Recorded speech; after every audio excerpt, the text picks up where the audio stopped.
오늘 제가 가져온 기사는 남의 집 아파트를 남한테 집을 파느니 차라리 물려주자. 강남 증여 180% 급증하고 있다.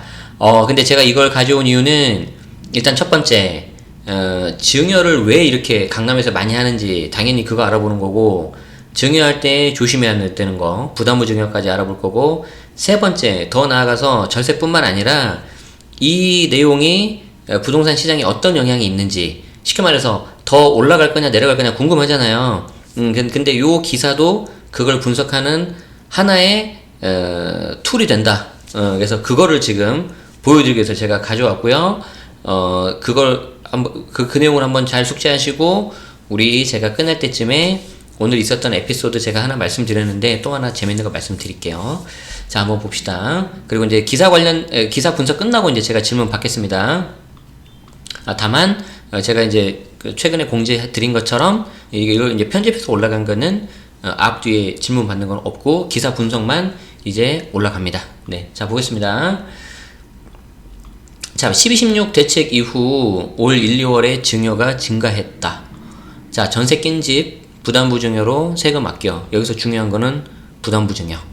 자, 강남 불패 믿음 여전하다는 의미. 강남 불패. 여기서 중요한 말은. 자, 그래서 주요 키워드를 보면 증여 증가, 부담부 증여, 그리고 강남 불패. 요 세 개. 자, 그래서 요 세 가지를 여러분들이 알고 있어야 된다. 아시겠죠? 자, 이거 세 가지를 머릿속에 집어 넣으면서 이제 기사 분석 보는 거예요. 자, 올 초 1, 2월에 서울 강남 4구, 야, 이제 강동까지 들어가는 거지, 이제. 강동 좋으시겠어요, 계신 분들. 자, 강남 서초 송파 강동의 아파트 증여가 지난해 같은 기간에 배 이상으로 급증한 것으로 나타났다. 정부가 지난 연말 12.16 대책을 통해서 다주택자의 양도소득세를 낮추며 집을 팔도록 유도했지만, 여기서 다주택자의 양도소득세 낮추며 집을 팔도록 유도한 건 뭐예요? 양도세 중과 한시적 배제지. 그거 외에는 뭐 없잖아요. 안 그랬으면 나도 진짜 팔았는데. 자, 어쨌든 유도했지만 강남 다주택자들 사이에서는 집을 팔기보다 자녀 등에게 물려주기로 결정한 사람이 많은 거다. 자, 근데 재밌는 게 뭔 줄 알아요? 지금 이 기사를 제가 3년째 계속 봐. 3년째. 2018년 초에도 나왔지, 2019년 초에도 이 기사가 나왔지, 2020년 초에도 나왔지. 자, 그래서 자, 증여 증가 관련해서는 18년 그리고 19년 그리고 20년 초 3년 연속 본 기사. 제가 이걸 왜 기억하냐면 저는 이제 세금 강의를 하고 있으니까. 그래서 2018년에는 왜 증여가 증가했어요? 양도세 중과. 2017년에 8회 대책 나오고 나서 이제 양도세 중과가 되니까 그거 이제 중과 안 맞으려고 팔거나 이때 또 증여한 거예요. 결국에는 팔 물건이 아니라는 거지. 그럼 누구한테 증여하겠어요? 저같이 생판 모르는 사람한테 하겠어요? 가족 아니면 뭐 친지 이쪽으로 가는 거예요. 2019년에도 마찬가지. 2018년에 9.13 대책이 있었잖아요. 가지고 팔아야 되겠는데 아니야, 이건 들고 가야 돼. 그래서 19년에도 또 증여한 거예요. 2020년 초에도 역시 증여를 또 한 거지. 그러니까 왜 증여를 계속 하는지 그걸 한번 잘 보세요. 자, 정부 규제에 최근 코로나 바이러스 감염증 확산 여파로 집값 상승 기대감은 꺾였지만 강남 불패에 대한 믿음은 여전하다. 그래서 이 증여가 증가한 게 강남 불패에 대한 여전한 믿음이라는 거죠. 요거라는 거지. 자, 그래서 8일 본지가 요거 기사, 조선일보. 한국감정원 통계를 분석한 결과 올해 1월에서 2월 서울에서는 총 2,979건의 아파트 증여가 이루어졌는데, 지난해 같은 2,073건에 비해서 43.7%, 직전 2개월은 비해서도 32.7% 늘었다. 오, 그러면은 제네시스가 2018년, 2019년, 2020년 세 개 연속을 다 그 기억을 하고 있는데 2020년이 진짜 많네. 엄청 많네. 와, 그러니까 작년 19년도에는 1, 2월달 다 했을 때 2,073건이었는데 2020년 들어서니까 2,979건으로 엄청 늘었네요. 그쵸? 야, 많이 늘었다. 자, 집값이 상대적으로 비싼 강남 4구에서 증여가 집중적으로 이루어졌는데 이들 지역의 올 1, 2월 아파트 증여는 1456건이다. 그래서 서울 전체의 48.9%. 반이잖아, 반. 그리고 증가폭도 크다. 지난해 1에서 2월 700건에 비교하면 108%, 직전 2개월 523건과 비교해도 178.4%. 그러니까 아무튼 작년에 700건이었는데 올해 1456건이었대요. 배가 된 거야, 배가 지금. 어마어마하죠. 자, 부동산 업계에서는 최근 강남 고가 아파트 시세가 수억 원 떨어지는 등 집값이 조정 국면에 접어든 점과 대체 투자처가 없다는 점을 증여 급증의 배경으로 꼽고 있다. 자, 이거 잘 보세요. 이거 잘 보세요. 자, 이거 잘 봐야 된다. 증여 급증. 자, 왜 증여 급증했을까? 자, 생각해보세요. 첫 번째는 금방 알 수 있는 거죠. 강남 불패에 대한 믿음. 오를 거야. 결국 오를 거야. 자, 두 번째는 뭐다? 이게 이제 무릎을 탁 치게 만드는 그거죠. 자, 뭐 있어요? 여기. 최근 강남 고가 아파트 시세가 수억 원 떨어지는 등 집값이 조정. 자, 집값이 조정. 그럼 여기서 이제 왜 집값이 조정했는데 증여가 급증하냐? 왜 그래요? 자, 증여할 때 증여된 가액은 증여 당시의 시가라서 그래. 시가. 증여 당시의 시가로 증여세가 나오기 때문에. 자, 그러니까 이런 거지. 어차피 내가 자녀한테 줄 아파트가 한 20억 정도 했는데 갑자기 최근에 코로나라던가 뭐 이런 것 때문에, 규제 때문에 한 15억으로 떨어졌어. 잘 됐다. 차라리 20억으로 증여하는 것보다 15억으로 증여하자. 이렇게 되는 거죠. 그럼 이제 여기서 질문이 나오겠죠.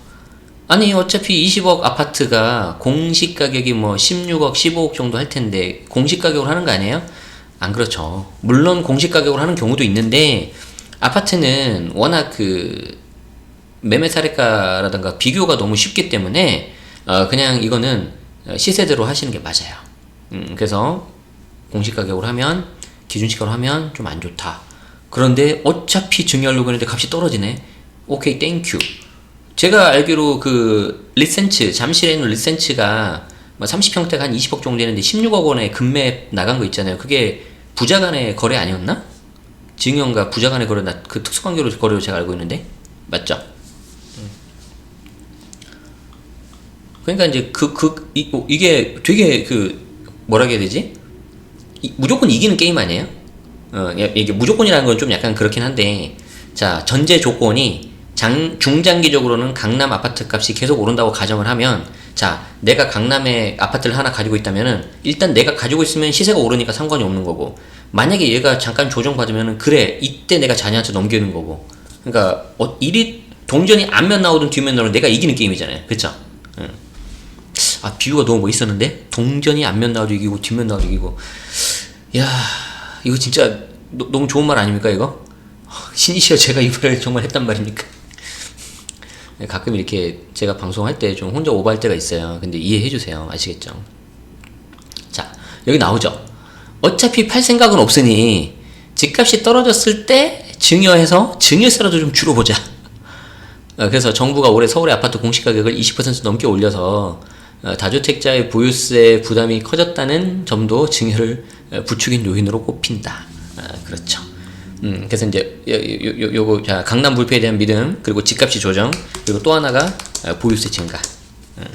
그렇죠. 보유세 증가. 그러니까 어떻게든 이제 이렇게 딱 토끼몰이를 해가지고 무조건 팔 수밖에 없게끔 딱 했는데 정부가 참 되게 치밀하게 잘 했단 말이에요. 그런데 이건 몰랐지라고 딱 하는, 약간 약 올리는 것처럼 해서 지금 이게 증여해버리잖아, 지금. 약간 용용 죽겠지, 그거죠. 이해되죠? 자, 세무사들에 따르면 최근 강남 다주택자들 사이에서는 전세 낀 집을 증여하는 부담부 증여가 늘고 있다. 자, 부담부 증여. 자, 이쯤에서 이제 우리가 부담부 증여를 짚고 넘어가야 된다. 부담부 증여는 정말 굉장히 좋은 툴인데 하나만 알면 안 되고 세 가지는 알아야 된다. 자, 보세요. 뭐냐면, 자, 일단 부담부 증여는 뭐냐면, 자, 일단 읽어볼게요. 자, 부담부 증여에서는, 자, 일단 전세 낀 아파트라고 가정합시다. 이 전세가 이제 채무면 되는데, 전세 보증금 채무잖아요, 채무. 이 전세 보증금만큼은 증여가 아닌 양도로 규정을 해요. 자, 이제 제가 설명을 다 길게는 못 하는데, 자, 내가 5억짜리 하는 집이 있어요. 그 집에 전세금이 3억 있어. 그리고 나머지 차액이 2억이잖아요. 그럼 그 5억을 넘길 때 보증금 채무에 대해서는 3억에 대해서는 양도세가 나와요. 이게 이제 좀 왜 그러냐면 내가 그 집을 넘기면서 내 이름으로 된 그 보증금 채무가 없어져 버렸잖아요. 쉽게 말해서 엄마가 아들한테 그 집을 증여할 때 그 집이 넘어가면서 3억이라는 채무도 같이 넘어갔잖아요.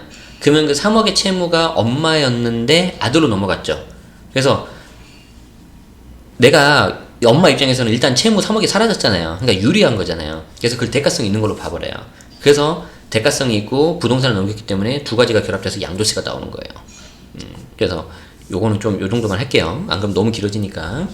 자, 그렇게 해서 넘기니까 3억에 대해서는 양도세 나오고 남은 2억에 대해서만 증여세 나오는 거죠. 그러니까 증여세 세율이 양도세보다 보통 높단 말이에요. 금액이 올라가 버리면. 그렇기 때문에 증여세, 높은 증여세를 통으로 다 내는 것보다 약간의 증여세와 약간의 양도세 내서 이걸 합쳐버리면은 보통 세금이 더 줄어요. 이게 부담부 중에 아주 좋은 그거였어. 그런데 여기서 이제 더 중요해. 이 부담부 중에서 채무 부분은 양도세가 나오고 나머지는 증여세가 나온다 그랬잖아요. 근데 이 채무 부분이 양도세가 나올 때 예를 들어서 조정대상 지역이야. 다주택자 양도세 중과가 들어가. 그럼 이때도 양도세 중과가 될까 안 될까? 당연히 되죠. 그래서 양도세 중과가 되기 때문에 그 경우에 부담부 증여해버리면 오히려 망해요. 근데 반대로 그 엄마가 아들한테 줄 때 엄마가 1세 1주택 비과세야. 그러면 그 양도세 비과세 된다 안 된다? 된다. 그러면 전체 5억이 아니라 2억에 대해서만 증여세 내면 되기 때문에 아주 좋은 그게 되는 거예요. 그래서 여기서 이제 부담부 증여가 나오는데, 자, 여기 그 말이 이 말이에요. 예컨대 전세 5억 원에 세입자가 살고 있고 10억짜리 집을 한 채 증여했다면, 그러니까 10억에 대해서 넘기는데 그 중에 5억이 전세 보증금이라면은 이 보증금에 대해서는 양도세, 그리고 남은 순수 차액 5억에 대해서는 증여세. 아까 저는 5억하고 3억 했죠. 자, 그렇게 해서 양도세와 증여세 모두 과세 금액이 높을수록 세율이 높아지는 누진세인데 이걸 분산하기 때문에 낮은 세율을 적용받는다는 거죠. 기가 막히다는 거죠. 그런데 아까 말씀드린 것처럼 조정 대상 지역은 오히려 손해 볼 수도 있어요. 그렇기 때문에 반드시 부담부 증여는 무조건 좋은 건 아니다. 그래서 반드시 사전에 특히 조정 대상 지역이라면 특히 조정 대상 지역이라면 반드시 사전에 세무사 상담 받고 진행 이렇게 해야 돼. 오케이. 그런데 여기서 또 하나의 신의 한 수가 나오죠. 또 하나의 신의 한 수. 뭐다? 10년 이상 보유했다면 양도세 중과 한시적 배제. 올 6월 말까지. 그러면 이 경우에 요거 10년 이상 보유하면 양도세 중 한시적 배제. 요거에 해당되는 사람은 부담부 증여 해야 돼, 안 해야 돼? 무조건 해야지. 만약에 된다면. 그래서 오늘 상담 오신 분도 요거였어요. 물건 중에 하나가. 오케이. 그래서 양도세 중과 배제가 한시적으로 되는지 안 되는지 그걸 잘 봐야 된다. 어쨌든 부담부 증여는 아주 그 좋은 툴 중에 하나예요. 양도세 중과만 아니라면. 자, 우병탁 여기 세무사님인데 이분이 이제 뭐라고 하셨냐면 부담부 증여는 집을 남에게 팔지 않으면서 세금을 줄일 수 있는 방법이다. 그래서 아주 괜찮은 방법으로 넘겨버리고 물론 이제 명의가 분산되니까 보유세를 일단 나눠지겠죠. 웬만하면 나눠지는 거예요. 자, 그래서 부담부 증여가 늘어난다는 건 집값이 앞으로도 계속 오를 거라고 믿는 사람이 많다는 의미. 자, 이거는 다 이해되시죠? 왜 하필 부담부 증여를 하겠어요? 이 명의를 엄마에서 아들로 넘기는 이유가 뭐겠어요? 아들이 미워서? 아니잖아요. 아들만 하니까 미안하네. 아들딸. 아들딸한테 넘기는 이유가 뭐예요? 사랑하는 자식이니까. 그럼 사랑하는 자식한테 잘 되라고 주는 거죠. 그럼 무슨 말이에요? 아들아, 딸아, 이거는 계속 갖고 있어야 되는 물건이다. 그런 거죠. 물론 그 사람들의 판단이 틀릴 수도 있지만 대부분 사람들이, 특히 강남에 있는 사람들이, 강남 사구에 있는 사람들이 대부분 그래 보낸다면 어떻게 되겠어요? 떨어질까? 안 떨어져. 웬만하면. 이해되죠? 오케이. 자, 여기까지입니다. 자, 그럼 오늘 시간 여기서 마치고요. 또 좋은 아이디어라든가 뭐 다른 그런 거 있으면은 언제든지 이제 영상 댓글 남겨주시고 아마 어제 했던 영상은 오늘 좀 8시 9시 정도에 제가 올려드리도록 하겠습니다. 자, 그럼 여러분들 항상 건강하시고요. 늘 행복하세요. 아시겠죠? 여기서 마치겠습니다. 고맙습니다.